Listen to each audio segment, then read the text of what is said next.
वहां से आप सारे वीडियो दे सकते हैं। चलिए क्वेश्चन नंबर देखिए, यहाँ पर पहला नंबर देखिए, यहाँ पर आपको जवाब देना है और बताइए यहाँ पे राइट आंसर क्या होगा। पूछा गया निम्नलिखित में से किस ग्रंथ से हमें भारत और इटली के बीच होने वाले व्यापार की जानकारी मिलती है। बताइए यहाँ पे राइट आंसर क्या होगा। भारत और यहाँ पर आपको बताना है, यहाँ पर जानकारी मिलती है, राइट आंसर क्या होगा। तो यहाँ पर बताया जा रहा है पहले नंबर का ए, नेचुरल हिस्ट्री, जो कि बिल्कुल सही जवाब है। ऑप्शन नंबर यहाँ पे पहला ही नंबर आपका राइट आंसर आपका हो जाएगा। नेचुरल हिस्ट्री नामक ग्रंथ से हमें भारत और इटली के बीच होने वाले व्यापार की जानकारी मिलती है। इस ग्रंथ की जो रचना है प्लिनी ने की थी, प्लिनी, याद रखिएगा। आंसर जाएगा ए नंबर के साथ। नेक्स्ट प्रश्न बताइए। चलिए यहाँ पर देखिए आपको जवाब देना, निम्नलिखित में से कौन महमूद गजनवी के दरबार से संबंधित था। महमूद गजनवी के दरबार से संबंधित आपको बताना है। यहाँ पे राइट आंसर क्या होगा सेकंड नंबर का।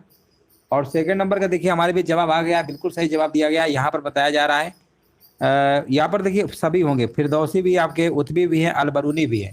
यानी यहाँ पर राइट आंसर आपका क्या होगा, अलबरूनी। देखिए अलबरूनी ने किताबुल हिंद नामक पुस्तक लिखी, कई बार पूछा गया है। फिरदौसी ने शाहनामा लिखा हुआ है। हाँ, ये सब प्रश्न आपके पूछे जा चुके हैं। तो आंसर लगाइए यहाँ पर ऑप्शन नंबर डी वाला आपका सही होगा। अगला प्रश्न बताइए। यहाँ पर देखिए आपको बताना है 20 जून 1756 को ब्लैक होल घटना निम्नलिखित में से किसके शासनकाल में घटित हुई थी। किसके शासनकाल में घटित हुई थी, यहाँ पर आपको बताना है। 20 जून 1756 को जो ब्लैक होल की जो घटना भी घटित हुई थी, ये आपकी हुई थी सिराजुद्दौला के शासनकाल में। किसके शासनकाल में, सिराजुद्दौला के शासनकाल में। आंसर देख लीजिए कहाँ पे लिखा हुआ है, option number B. Option number B आपका यहाँ पर बिल्कुल करेक्ट आंसर आपका यहाँ पर हो जाएगा।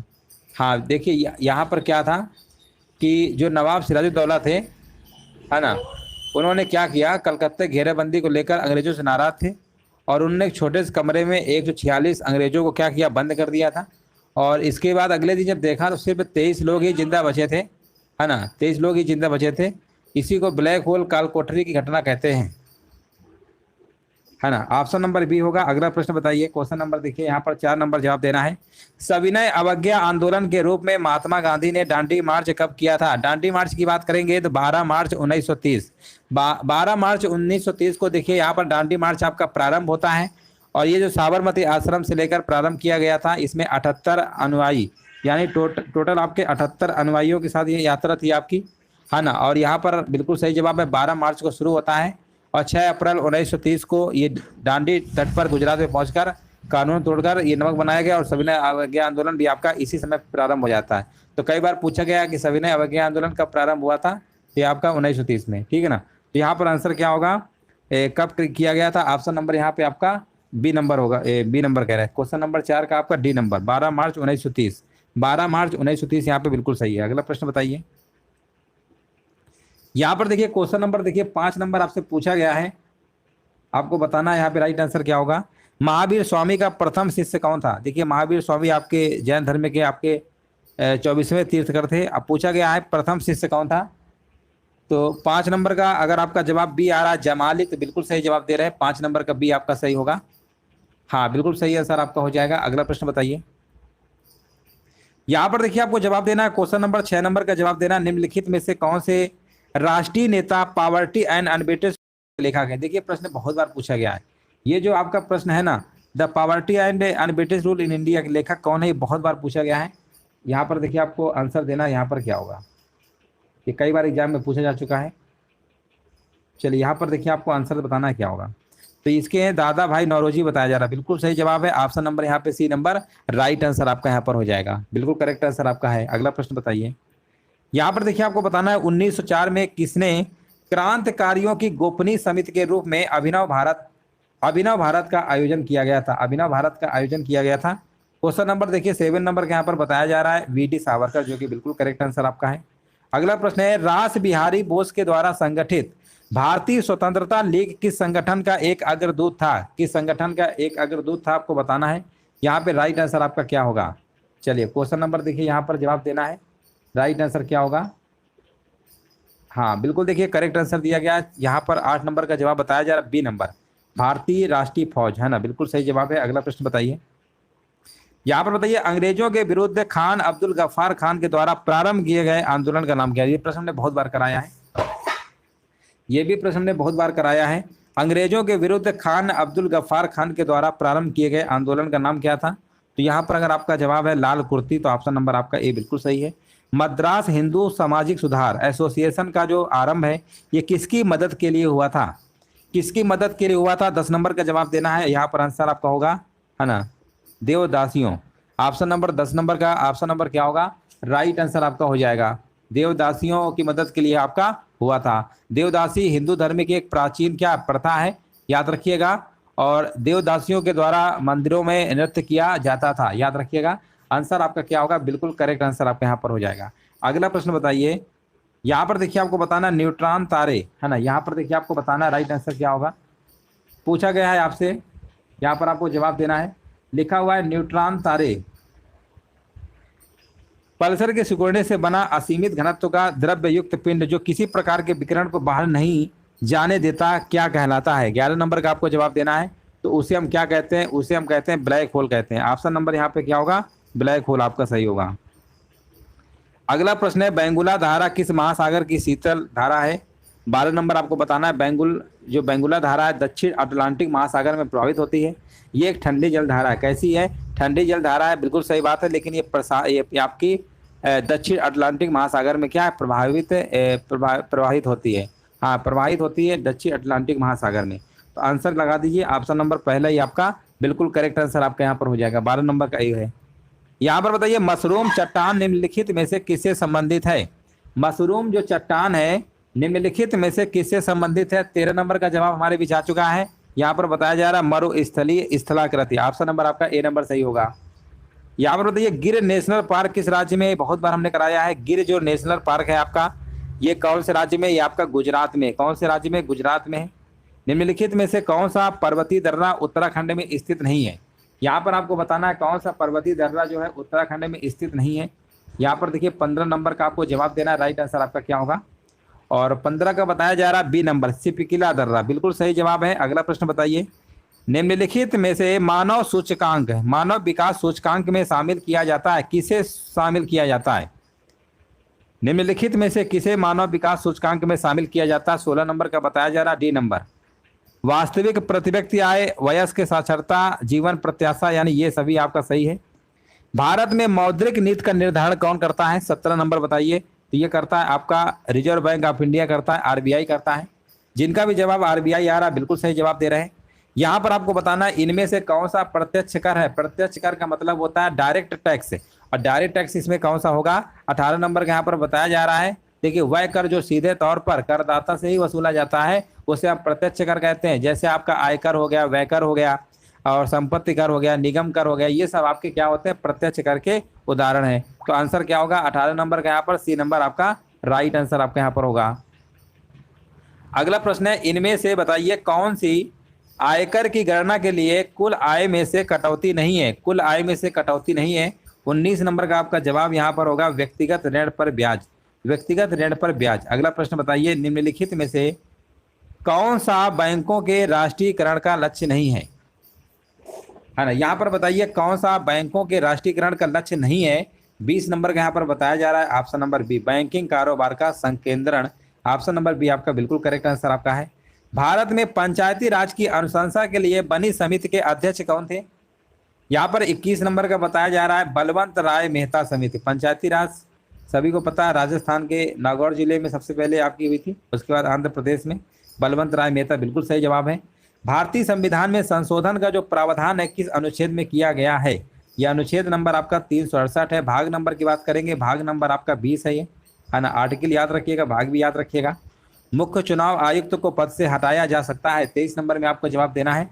हाँ बिल्कुल, देखिए हटाया जा सकता है, और किस तरीके से हटाया जा सकता है आपको कमेंट करना है। तो यहाँ पर बताया जा रहा है संसद के दोनों सदनों के सदस्यों के कितने 2/3 बहुमत से, है ना, 2/3, यानी आंसर आपका यहाँ पर विकल्प नंबर जाएगा बी नंबर के साथ। यहाँ पर देखिए अगला प्रश्न पूछा गया संविधान सभा के द्वारा भारतीय संविधान को कब पारित किया गया था? कब पारित किया गया या कब अंगीकृत हुआ था?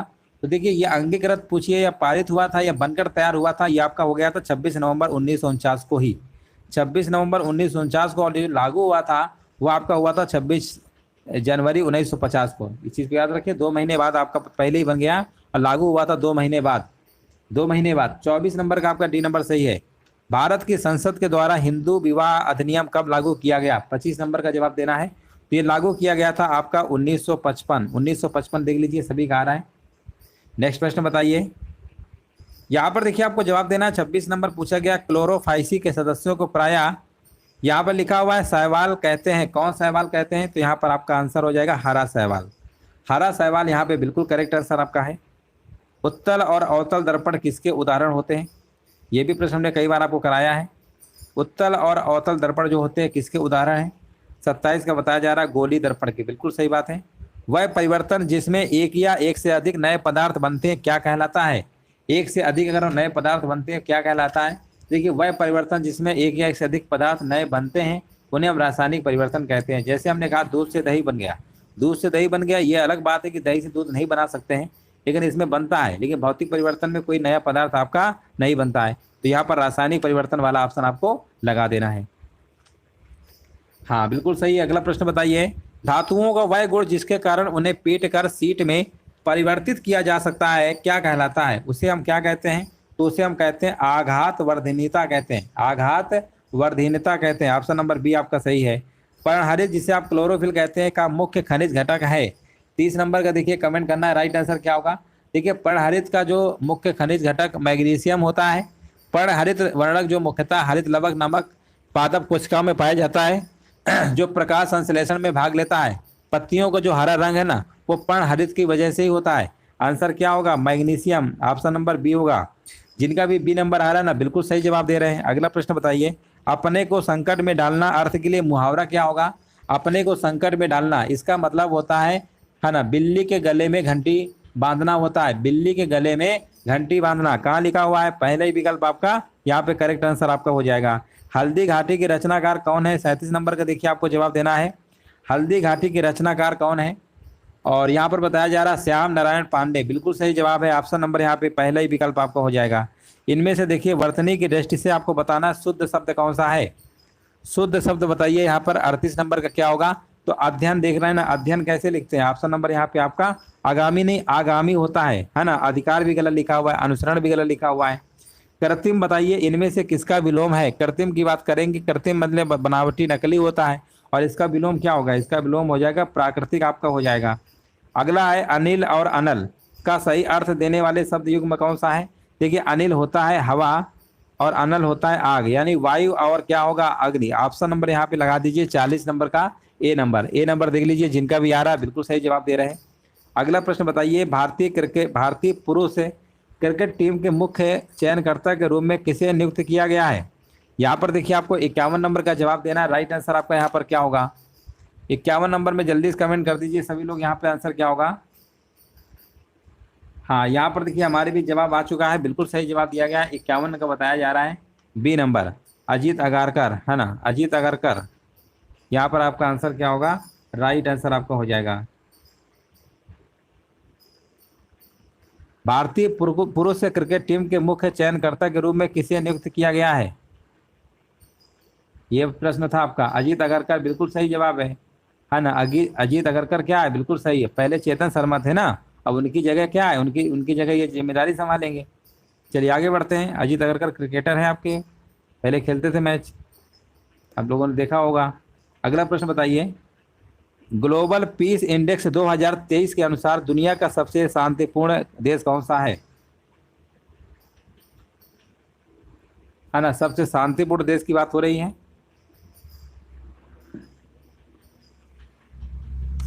आइसलैंड बता रहे हैं।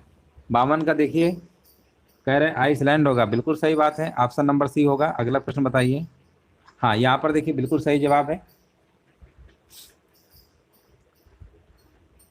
हाँ, अगला प्रश्न बताइए। जुलाई 2023 में विश्व आर्थिक मंच के द्वारा जारी की गई ग्लोबल जेंडर गैप इंडेक्स 2023 में भारत की रैंकिंग कितनी है?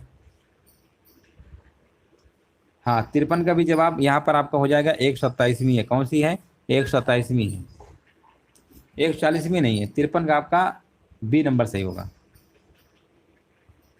देखिए 146 तो टोटल देश ही थे आपके, 127 नंबर पे, ठीक है ना, 127 नंबर है।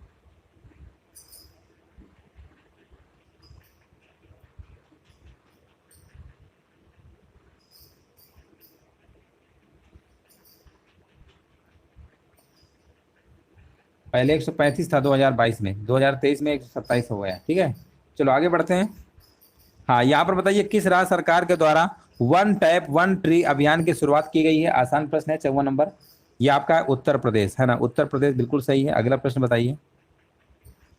यहाँ पर देखिए आपको जवाब देना है, भारत की पहली ड्रोन पुलिस यूनिट की शुरुआत कहाँ की पुलिस द्वारा की गई है? हाँ, कह रहे हैं आंसर आ गया है, चेन्नई पुलिस बताया जा रहा है, 55 नंबर। हाँ बिल्कुल सही है, ऑप्शन नंबर पहला ही होगा। हाँ ना, ड्रोन पुलिस यूनिट की शुरुआत कहाँ की पुलिस के द्वारा की गई है? चेन्नई पुलिस, पहली बार आपका बिल्कुल सही है। अगला प्रश्न बताइए, 1 लाख करोड़ रुपए का बाजार पूंजीकरण हासिल करने वाली पहली भारतीय विमानन कंपनी कौन बन गई है? हाँ, इंडिगो एयरलाइन, बिल्कुल सही बात है, ऑप्शन नंबर आपका सी है। अगला प्रश्न बताइए। हाँ, यहाँ पर आपको जवाब देना है, दक्षिण कोरिया के बुसान में आयोजित एशियाई कबड्डी चैंपियनशिप 2023 खिताब किस देश ने जीता है? हाँ, यहाँ पर हमारे भी जवाब आ चुका है, किसने जीता आपको बताना है। 57 नंबर का देखिए कमेंट कर रहे हैं भारत। अब भारत ने हराया किसको है? ईरान को हराया है, ईरान को हराया है, भारत जीता है, याद रखिएगा। अगला प्रश्न बताइए, नेक्स्ट प्रश्न आपसे पूछा गया है, विश्व आर्थिक मंच द्वारा जारी ऊर्जा संचरण सूचकांक में भारत को कौन सा स्थान प्राप्त हुआ है?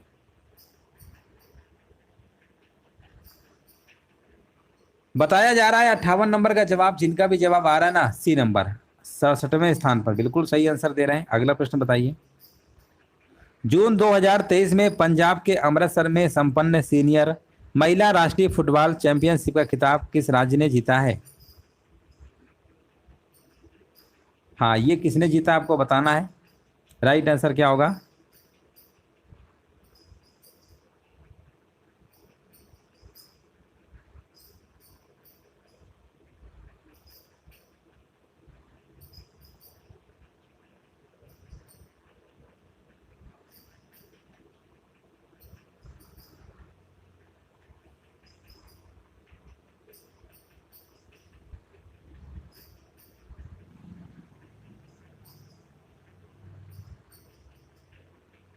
हाँ, 59 नंबर का देखिए जवाब आ गया, यहाँ पर तमिलनाडु है ना, तमिलनाडु यहाँ पे बिल्कुल करेक्ट आंसर आपका होगा, 59 नंबर का बी होगा, तमिलनाडु।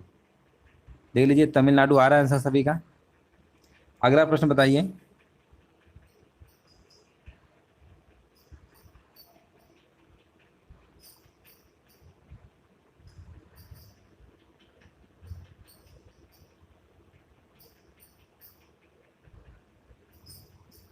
चलिए आगे बढ़ते हैं।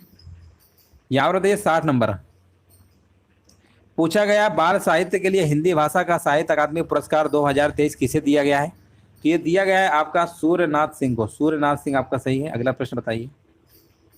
हाँ, यहाँ पर देखिए नेक्स्ट प्रश्न आपको बताना है, गुलामगिरी नामक पुस्तक इनमें से किसने लिखी है?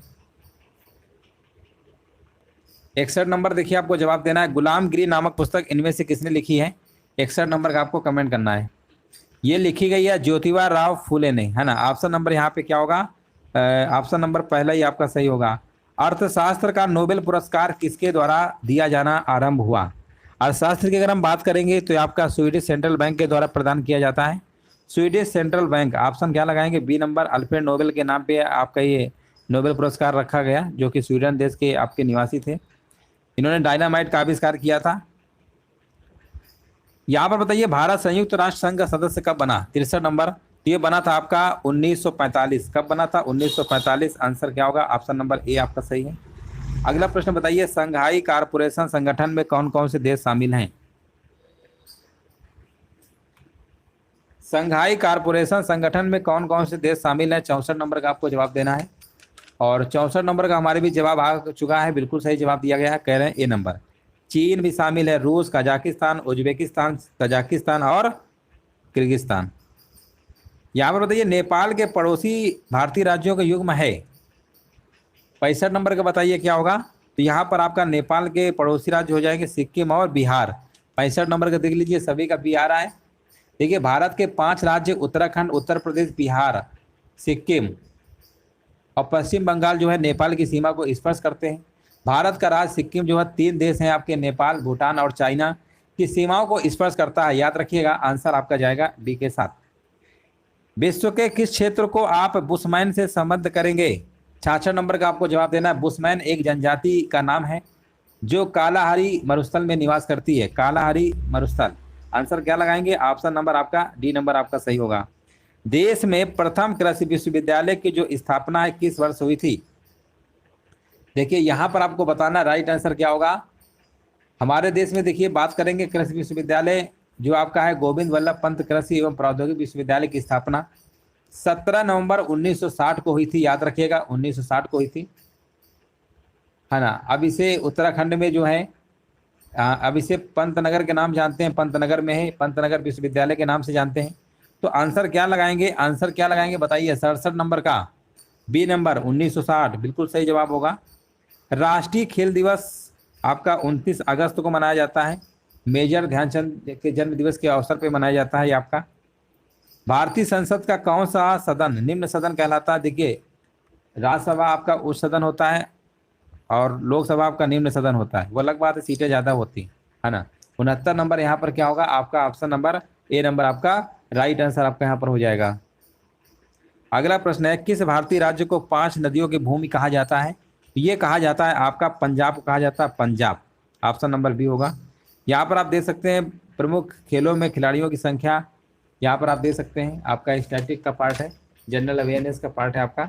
जैसे बेसबॉल में बात करते हैं खिलाड़ियों की संख्या कितनी होती है? 9 होते हैं। पोलो में 4, खो खो में 9, हॉकी फुटबॉल क्रिकेट में आपके 11 रहते हैं, वॉलीबॉल में 6, जिम्नास्टिक में 8, स्नूकर में 1, रग्बी फुटबॉल में 15, वाटर पोलो में 7, कबड्डी में 7, नेटबॉल में 7, बास्केटबॉल में 5, टेबल टेनिस में 1 या 2 और फुटसल में 5।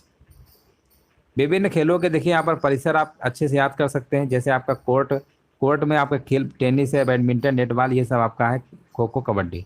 डायमंड में बेसबॉल, रिंग में स्केटिंग और मुक्केबाजी, कोर्स में गोल्फ, है ना, कोर्स में गोल्फ, ये संबंधित खेल है। पुल की बात करेंगे तैराकी है, रेंज की बात करेंगे निशानेबाजी और तीरंदाजी है, एली की बात करेंगे बाउलिंग है, मैट की बात करेंगे जूडो, कराटे, ताइक्वांडो है, एरिना की बात करेंगे घुड़सवारी, वेला ड्रम की बात करेंगे साइकिलिंग है और फील्ड की बात करेंगे पोलो, फुटबॉल, हॉकी। बोर्ड देखिए टेबल टेनिस, बोर्ड के लिए टेबल टेनिस, ट्रैक, एथलेटिक्स और पिच के लिए क्रिकेट और रग्बी। प्रमुख देशों के देखिए यहाँ पर राष्ट्रीय खेल आप याद कर सकते हैं। संयुक्त राज्य अमेरिका का राष्ट्रीय खेल क्या है? बेसबॉल है। भारत का फील्ड हॉकी है, हालांकि भारत का भी राष्ट्रीय खेल कोई है नहीं, लेकिन यहाँ पर हॉकी आता है तो लगाना पड़ता है। फ्रांस की बात करेंगे, फ्रांस का फुटबॉल है। भूटान का तीरंदाजी, अभी हाल ही में प्रश्न पूछा गया था पिछली बार पेट में। रूस का अगर हम बात करेंगे, रूस का क्या है? शतरंज है आपका, रूसी हॉकी है, बंडी है। जापान की बात करेंगे जूडो है, पाकिस्तान का हॉकी है, बांग्लादेश का कबड्डी है, हंगरी का वाटर पोलो है, इंडोनेशिया का बैडमिंटन है, दक्षिण अफ्रीका का रग्बी फुटबॉल है, ईरान की कुश्ती है, क्यूबा का बेसबॉल है, दक्षिण कोरिया का ताइक्वांडो है, नॉर्वे का क्रॉस कंट्री स्काईडिंग है, स्पेन का मानव सांड युद्ध है, कनाडा का आइस हॉकी है, चीन का टेबल टेनिस है, स्कॉटलैंड का रग्बी फुटबॉल है, इंग्लैंड का आपका क्रिकेट है, ऑस्ट्रेलिया का भी क्रिकेट है, मलेशिया का बैडमिंटन है, श्रीलंका का वॉलीबॉल है, ब्राज़ील का केपोइरा है, नेपाल का डंडी बियो है, उरुग्वे का फुटबॉल है, स्वीडन का फुटबॉल है, न्यूजीलैंड का रग्बी यूनियन है, मैक्सिको का चारेरिया है, कोलंबिया का तेजो है, आइसलैंड का हैंडबॉल है, इजराइल का फुटबॉल है, इजराइल का क्या फुटबॉल है, मॉरिशस का फुटबॉल है, स्कॉटलैंड का गोल्फ है। अब यहाँ पर देखिए प्रमुख व्यक्ति हैं, यहाँ पर आप देख सकते हैं, मृत्यु तारीख है, समाधि स्थल है। जैसे राजघाट की बात करेंगे, यहाँ पर महात्मा गांधी संबंधित है। इनकी अगर मृत्यु की बात करेंगे 30 जनवरी 1948। चैत्य भूमि की बात करेंगे, ये आपके समाधि स्थल है, किनका है? डॉक्टर भीमराव अम्बेडकर जी का है। और ये 6 दिसंबर 1956 की इनकी मृत्यु हुई थी। पुण्यतिथि जो मनाई जाती है इनकी 6 दिसंबर को मनाई जाती है। महाप्रयाग घाट में डॉक्टर राजेंद्र प्रसाद जो कि भारत के प्रथम राष्ट्रपति आपके थे और इनकी 28 फरवरी 1963 की मृत्यु हुई थी। शांतिवन पंडित जवाहरलाल नेहरू का है, 27 मई 1964 की मृत्यु होती है। विजय घाट आपका लाल बहादुर शास्त्री जी का है, 11 जनवरी 1966 की मृत्यु होती है। और शक्ति स्थल की बात करेंगे, इंदिरा गांधी जी का है, यहाँ पर 31 अक्टूबर 1984। किसान घाट की बात करेंगे, चौधरी चरण सिंह, 28 मई 1887। वीरभूमि की बात करेंगे, राजीव गांधी, 21 मई 1991। स्मृति स्थल की बात करेंगे, आपको अटल बिहारी वाजपेयी जी का है स्मृति स्थल, और 16 अगस्त 2018 को इनकी मृत्यु हुई थी। अभय घाट की बात करेंगे, मोरारजी देसाई, 10 अप्रैल 1995 को मृत्यु होती है। और निगम बोध घाट जो है अरुण जेटली जी का है, जिनकी मृत्यु आपकी 24 अगस्त 2019 को होती है। तो इस तरीके से आपका जो ये पार्ट था आपका स्ट्रैटेजी का, वो भी हमने कंप्लीट करा दिया है। और आपके जो प्रश्न थे प्रैक्टिस सेट मॉडल पेपर, वो भी हमने आपको कंप्लीट करा दिया है। उम्मीद है सेशन अच्छा लगा होगा। और देखिए सभी लोग टाइम से आ जाया करिए, डेली क्लास आपकी 9:30 में चलती है। चलिए बहुत बहुत धन्यवाद आप सभी का, सभी को जय हिंद।